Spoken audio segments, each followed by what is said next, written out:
नमस्कार, मी चंद्रकांत वारगडे।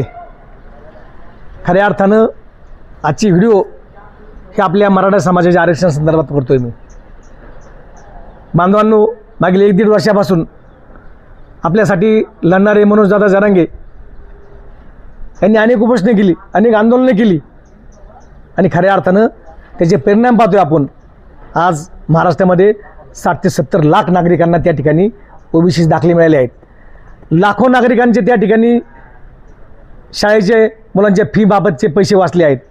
2-2 लाख 3-3 लाख फी भरायला, त्या फी कुठेतरी 20-25-50 हजार होते आले आहेत आणि हा रिझल्ट आपल्याला नुसता त्या आंदोलनातून दिसतोय।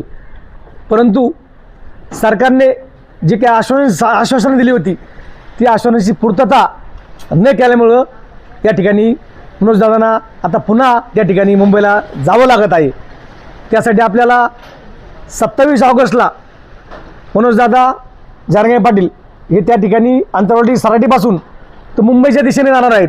तर त्या ठिकाणी आपण प्रत्येकानं त्या आंदोलनामध्ये सहभागी झालं पाहिजे आणि खऱ्या अर्थानं आपल्या लेकरांना इथून पुढच्या काळामध्ये आरक्षण मिळावं, आपल्या बांधवांना, आपल्या गोरगरीब शेतकऱ्यांना त्या ठिकाणी त्या आरक्षणाला लाभ व्हावा, त्यासाठी आपण प्रत्येकाने त्या आंदोलनामध्ये सहभागी झाले पाहिजे। आणि आपण आपला हक्क मागतोय, आपण काही शासनाच्या विरोधात जात नाही, आपण काही वेगळं करत नाही।